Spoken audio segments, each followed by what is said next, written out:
Hey everybody, welcome back to In Bed with the Millennial. I'm the Millennial Javeda Bay, and this is my bed, and it's February.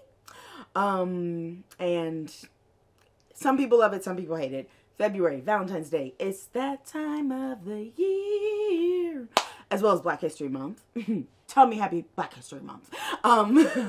But it is February, which means you're gonna see a lot of stuff about Valentine's Day. You've probably already been seeing a lot of stuff about Valentine's Day. And for some people it's like, oh my gosh, yay. And for other people it's like, ugh, Valentine's Day. For a wide variety of reasons, not because they don't love love, or not because they aren't in relationships, or because they don't celebrate, not because that. Usually a lot of people are like, Valentine's Day is just like a capitalistic holiday, and it's like capitalized love, which not wrong at all.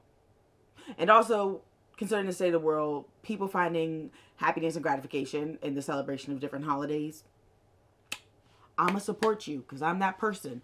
It makes me happy, so I'm gonna do it.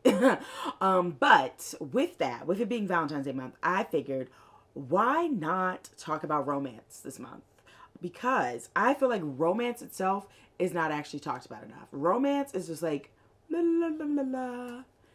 It's very rarely, like, the most you talk about romance generally is when you're talking about rom-coms. And like, why are we relegating romance just to being rom-coms in movies and TV shows? Like, romance should be talked about a lot more. So we're gonna do that. So let's get into it. Okay, Javang, we're talking about romance, but I got a quick question. What is romance? I am so happy that you asked.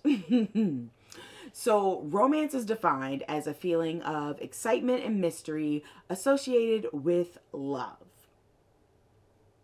It also can mean to court or woo, and these are definitions from the Oxford Dictionary. And so basically, the feeling of excitement or mystery, meaning that it's basically like the novelness. That's the best way I could explain romance. The novelness of unexpectedness in relationships, but like with a good connotation to it. So that means like new things that you're experiencing with your partner. Y'all are going on like dates where you go and you like cook together like sur la table or sur la table. Yes, whatever the heck the place is called. Or like other places in your town and area that you can do stuff like that. Or like, it's exciting because you're like, oh my goodness, what are we gonna do? Being surprised with stuff, the mystery of not knowing what's exactly next in your relationship. So romance can be the spontaneity of relationship that isn't actually planning it all the way out to the end of y'all's lives. I'll admit that is me, but you can consider romance to be that part where you just let your relationship grow and blossom in its own way without being like, oh, I have to control it this way. No, you go with the excitement and the mystery of the relationship and let it grow as it does.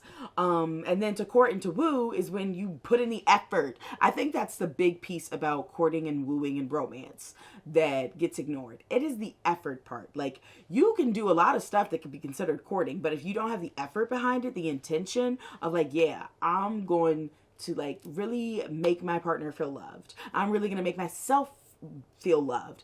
That has to be a part of it for the courting and the wooing to really hit.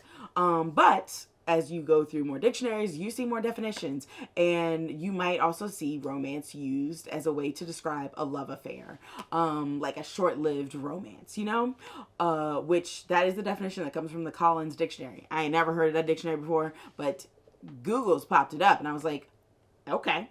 But so it can mean a lot of different things, but we're focusing on romance as it relates to like the excitement and mystery and the courting and the wooing. Because yeah, if you want to have a short-lived romance, absolutely go do your thing. But like all the videos on my site, I think you can find something to help you if you want to go that route. But we're just going to talk about the excitement, mystery, and the courting and the wooing, because it's important to understand.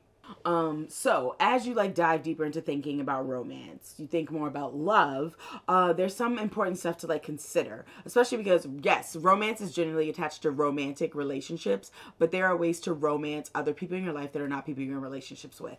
And I bring this up because it's important to recognize and understand the triangular theory of, love, which is 3 different scales of love. And the 3 scales are intimacy, passion, and commitment. And those 3 things, none of them say like, oh, sex, oh, marriage. intimacy, passion, and commitment can be applied to all relationships in your life. So with that understanding, we can look at romance also in like this different way. That means that you don't only think of romance as it relates back to sexual relationships. It can also be like people that you're just platonic with, or people that you just like have an emotional connection with, and you still want to have some romance in that emotional connection. Like obviously, yes, most people will feel like, oh, they want this to go somewhere, they're like trying to romance me. But just because someone is courting you and wooing you doesn't necessarily mean that they want to run away and get married tomorrow. I personally am a firm believer in romancing and wooing and courting your friends, because like this is a person that you've chosen to like be around you, to share a part of your life with you. Like your friend is still there for a lot of things, so why not court them and woo them? Especially like it can be so easy, like, hey best friend, I have a nail appointment and I was thinking, like, do you want to come with me? I can easily add you to my reservation and we can both go sit next to each other, get some pedicures, kiki, have a really good time together. Like that's a form of like wooing. That's like, so like, if someone texted me and was like, hey girl, I already have a reservation made, like we're gonna go do this thing together, and I already checked because you shared your calendar with me, so I know you're available. Like that is some friendly romanticism, like romanticness, there we go. Like if a friend, like that's just, you're wooing me, like you just wooed me. Don't even get me started. The minute I get a text message like, hey, want to go to Mexican and have some margaritas, the biggest woo. So wooed, like, oh my god, yes. So it also can happen in a lot of different relationships. You don't have to just apply everything about romance to your romantic or sexual relationships. But if that's where you want to keep it, you can absolutely do that because it's your life. You do what you want to do. But it's important to recognize that you can romance in a lot of different ways. And it's also important to recognize that you should work your romancing, your wooing and courting around your partner's love language. So if you remember last week's episode, I talked about the love languages. So if you need a refresher, there are 5 love languages that are like commonly known. They were developed by somebody that's not so great, but we're going to ignore that and just focus on what we understand about them. And so you have acts of service, physical touch, quality time, gifts, receiving gifts, and words of affirmation. So if you know your partner's love language, it is so much easier to romance them in a way that they actually feel wooed and romanced, because you're doing the things that they actually like, it resonates with them in terms of like understanding, like feeling loved. So understanding what your partner's love language is, you can then proceed to do things that speak to that love language. So if your partner's like, their love language is quality time, you don't have to do a lot to woo and romance them. It could just be that they get home from work and instead of you going to like poker night or pole class, you actually like stay in that night and plan a really romantic like something for them in the apartment. You just turn on like music and y'all slow dance in the living room. You cook them their favorite meal. Like that's romance. That is courting. That is wooing. And it aligns with their thing of quality time because you're there spending time with them. If you have a partner that is more so inclined to like acts of service as their love language, to romance them, you can actually be like, hey babe, I took your car to the car wash and filled it up with gas, and I was thinking we just go out and drive to the nearest like lookout point and watch the sunset together. Like the act of service is washing the car, filling it up with gas. But the romantic piece is then like you did the things that they needed done, and now to like go and relish in that, you were taking the car and you're just gonna go watch the sunset in it. So that's an example for acts of service. If you are with someone that their love language is physical touch, you can court and woo them. Like, but they get home from work and be like, hey babe, I watched some videos and I saw some really amazing like massage techniques, and I know that you've been saying that your neck has been hurting from like sitting at the computer, so are you cool with me giving you a massage right now? And you already got the massage candle burning, and they're like, oh my goodness, that'd be so amazing. Again, courting, wooing, romance. So yeah, don't think that romance just has to be like, oh, I took you out to a fancy restaurant. Also, romance does not have to have a high price tag. You can do so much romantic stuff either no cost or low cost. If you ain't hip, the dollar store is your friend if you are trying to spend money on stuff. The dollar store has like everything that you could need except for like name brand stuff, but like you can make magic happen at the dollar store. So if you are like, Javay, I really want to romance my partner, but like the bank account is low, I feel ya. Go to the dollar store if you really want to do something. If you need a card for Valentine's Day, the dollar store got them. If you want to get a cute like gift, or if you want to put together like a cute like Valentine's Day basket for your partner, you can get stuff at the dollar store. Like you can get the basket, you can get stuff to like stuff it and make it look pretty, and then like go get the gifts of what your partner actually likes. So if you really want something that your partner loves and your partner's like big into skincare, you can get the basket and everything from the dollar store, run over to Ulta or Target or wherever they like to get stuff from, get them whatever it is. If it's their face wash, their moisturizer, some face mask, whatever. But there's ways to do it that are not breaking the bank, because I don't believe that love is defined by how much money you put into it, because why would that be? Like capitalism is why that's a belief that some people hold.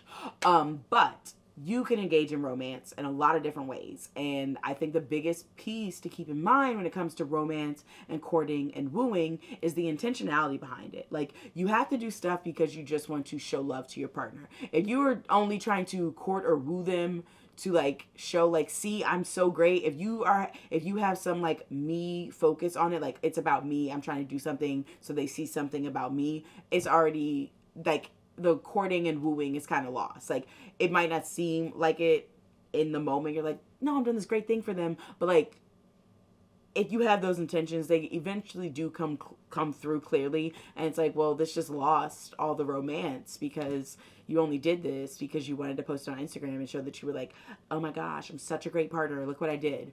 Don't do that. Don't do that. So yeah, be intentional. Take time to plan the things for your partner if you're trying to court them, woo them, and romance them.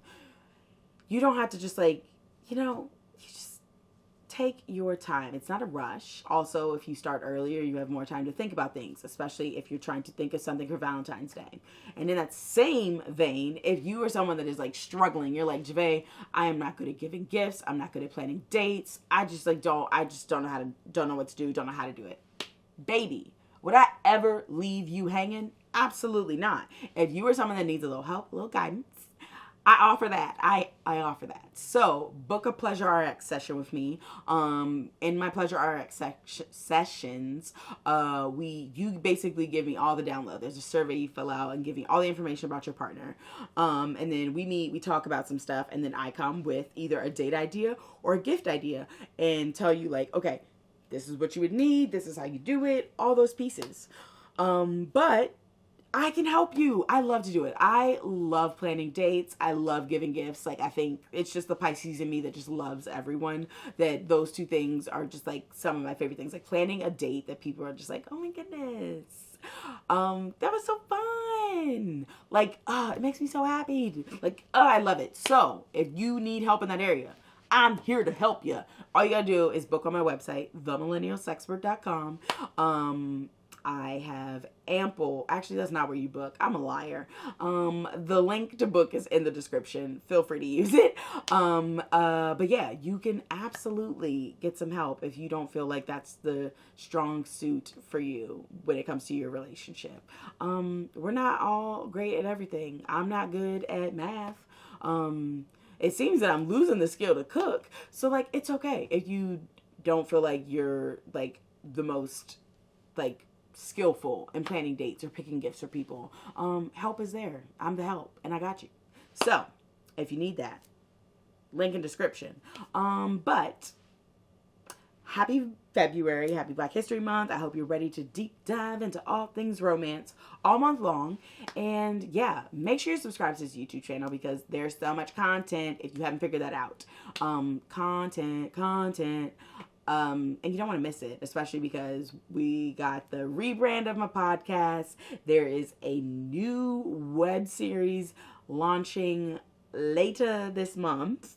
And you've also got like the classic series that you already love, On the Road to Dr. Effin, this one, In Bed with a Millennial, The Honest Millennial. All of that is still here. So subscribe to the YouTube channel.